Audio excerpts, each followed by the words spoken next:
Hello, welcome to another video from the Fantasy Legion. Next in our rookie player series. This is pre-draft, so we don't know landing spots yet. We'll be discussing those. We're talking about Henry Ruggs III. Oh, fabulous. Great. Excellent. I know the glasses are going on. Yeah, very interesting. Okay, what did you want to talk about him first? Well, tell me your thoughts on him. I mean, when you talk about him, really, speed comes up a lot, doesn't it? His speed. Look, start let's get route running.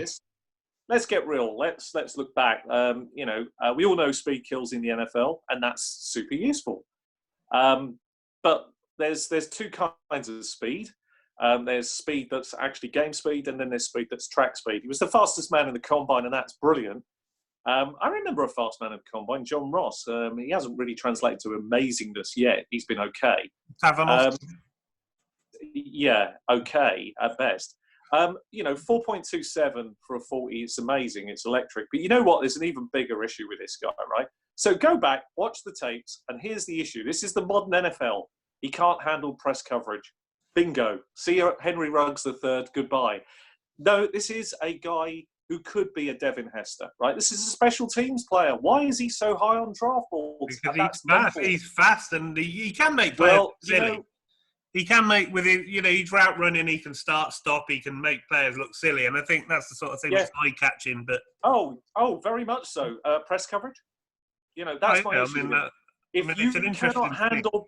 If you can't handle press coverage in the modern NFL, that tells you how limited you are as a wide receiver. You've got to be able to break out press. He can't do it. He cannot do it. If you look at the tape, go back, examine, not highlight reels. Go look at the tape. So Henry Ruggs III, that's a big thumbs down. And I'll be honest with you, right? This is massive, this. So if you really think about this, how many times has a fast guy translated into success in the NFL? It just hasn't happened very often. Not the top end speed. There are some exceptions, Tyreek Hill being a big exception, right? But he's got ability to break press. And that's the difference. He can break coverage that's short, close. He can do all that. This guy cannot. So therefore, by definition, this is a huge trap player for your rookie drafts. Don't get bought up into the hypes and really re-examine it. And when you do that, I promise you'll be thinking, yeah, you know what? Leave that for somebody else to take, and I've got a much safer pick. I mean, the hype is real. The hype is real. A lot of people saying best player in the class, unplayable, and matchup nightmare. Things like that. I mean, a lot of people saying he'll be gone, mid first round in the proper NFL draft. So, I mean, the NFL teams understand fully. Coaches understand about press coverage. There's no way this guy goes in the first round of an NFL draft. There's no chance. I could see him going off the ball. He's a special teams player, and there's a need for that in the NFL. But he's a slot player, he's a slot receiver as well, isn't he? He's quick. Can't beat press. Slot's only ever good in college if you can't beat. I mean, if I put a press man on him, he's gone. I mean, that's easy to take away. I can focus on other people. That's the easiest bit in the NFL to deal with. As a coach, that is not difficult to actually defend out. So I only need to put one man on him. I'm not worried about him at all. Let's look at some landing spots. So people that have been caught in his services or he's been linked with, the Broncos, the Jets, the Raiders, the Patriots, the Eagles, the Cardinals, and the Bills. I mean, the Bills have Beasley. I don't know why they'd want him, but I guess that might have been before pre-Diggs. Well, Alan... The Cardinals, I mean, they surely don't need him. They've got Hopkins. The Eagles definitely need players. How many times do these players, this kind of style of player, become a gadget player? And that's the issue with him. I mean, is he going to be fantasy relevant? I think we'll be looking back in a year and going, he really wasn't fantasy relevant. So I'm a huge swerve on this guy. There isn't really many landing spots. The Bills would interest me slightly, but I don't want to be paying a high premium price for this guy's services, all right, to be honest. Let me put this another way to you then. Yeah. Let's say the Patriots drafted him round 1. Right. Okay. Would that increase his price to you? Would that it might. This spot? It might, but then I've seen the big problem now is that they've got a different kind of quarterback now. You see, whereas before Tom Brady would, you always have players when you play as a quarterback that you have an affinity with. And those players, particularly when they play close to the line, so Julian Edelman, Tom Brady, I mean, they were brilliant together for lots of reasons. They both obviously understood each other's game intimately. And it's not just about practice. They just clearly had that sixth sense connection. You can see it on the field. Tom knew when to throw it. Edelman knew when to turn it. There's a real chemistry that you just can't coach that. Don't matter how many times you practice, you can't get it. Will Stidham, big question, and him have that same kind of chemistry? Well, that's asking something. Will it be Stidham? I mean, we don't even know if it be Stidham. Will they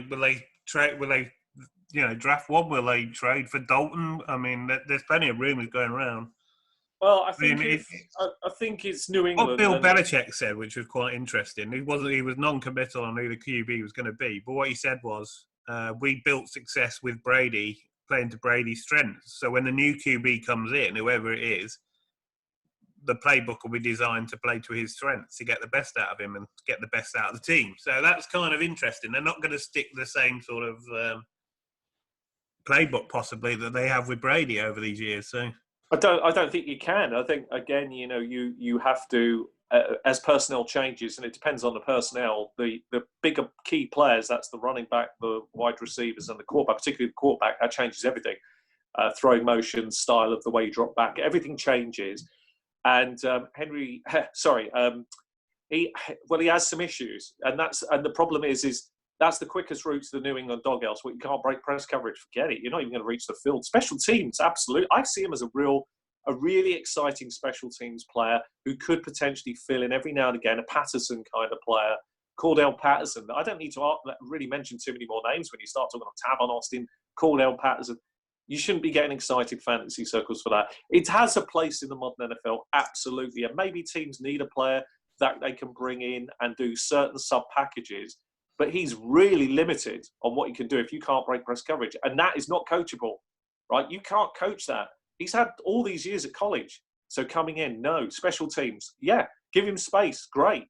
But you ain't getting that in the modern NFL as a wide receiver. You might get a few like jet sweeps with him and, screen passes and absolutely. But they can get him out in space and then block for him because he's got that acceleration and that speed that that's his real sort of skill set, isn't it? That's his real help. When I put the shades on, I'm not trying to be difficult or controversial. I'm just being totally honest. I thought it's because you were throwing shade on people. I am literally. I don't like it. You're throwing that much shade that you've got your sunglasses on. I don't like him at all for this rookie draft, and I will be shocked if he goes anywhere near the first round. He really shouldn't. I mean, that would be really weird because he just doesn't have a skill set. There are much better options for wide receivers that you can grab here and later. I mean, we'd love to hear your comments. There's a lot of fans out there of Henry Ruggs. I'm on the fence with him. I don't buy into the hype as much as other people do. Sean is definitely not. Sean is not, and Sean is like he's. I'm unmovable with him until he absolutely proves it, and that's a big way off from me. I can't see it myself. He needs everything to fall perfect, and I'm just not seeing it. Seen too many of these guys. I mean, come and talk to us in the comments. Tell us why Sean's wrong or right. So, please do. Yeah, please do. If you're enjoying the series, please give us a thumbs up and a like and subscribe if you're enjoying them, and we'll see you on the next one. Take care.